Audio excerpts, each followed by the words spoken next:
মারা গিয়েও কিন্তু সেই মানুষ যুগ যুগ ধরে বেঁচে থাকবে। তাহলে ওই এই সজনী বল, যাকে ছুলে মারা যায় সে ভালো, না যাকে ছুলে মারা যাওয়ার পরেও মানুষ বেঁচে থাকে সেই চৈতন্য ভালো?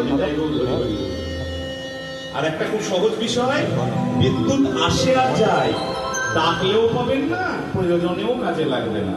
আর চৈতন্য যদি একবার কোনো ভক্তের হৃদয়ে ওঠে, একবার যদি আপনার হৃদয়ে ওঠে, আপনি যদি 5 বারও মারা গিয়ে জন্ম নেন, তাহলে ওই চৈতন্য কিন্তু আপনাকে আর কোনোদিন ছাড়বে না। নিতাই গৌর হরি হরি বল।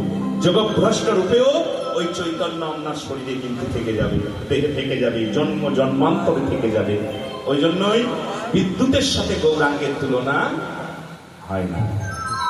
সবচাইতে চকচকে জিনিস, সবচাইতে চোখ ধাঁধানো জিনিস, সবচাইতে জলজলে জিনিস, তার সঙ্গে তুলনা হয় না। বলে বেশ হয় না তো হয় না, কাঞ্চনা ছেড়ে দেওয়ার পাত্র নয়, পাত্র নয় কিন্তু। বলে হয় না তো হয় না, স্বর্গমর্ত পাতালে শুধু বিদ্যুৎই আছে নাকি?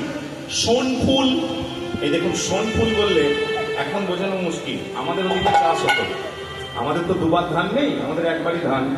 হ্যাঁ, ওই জন্য আমাদের অধিকাংশ ডাঙা জমি পড়ে থাকতো আগেকার দিনে।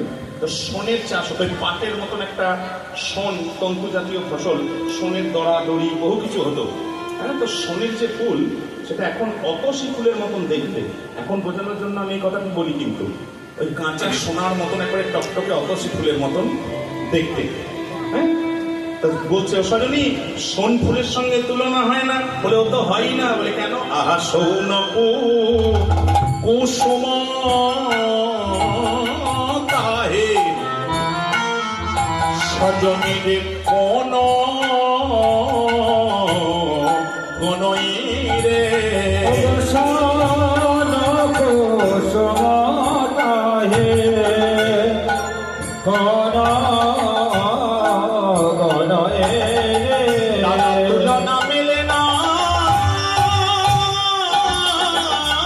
তুলনা মেলে না।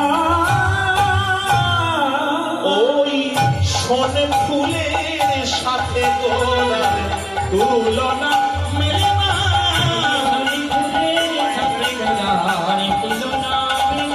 ওই সোন ফুলের সাথে গোলার তুলনা মেলে না। সোন ফুলের সাথে ঘোড়া,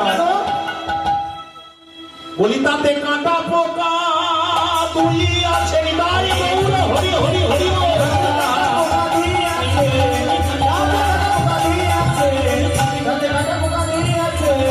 নানা তুলনা আজ প্রাণ সা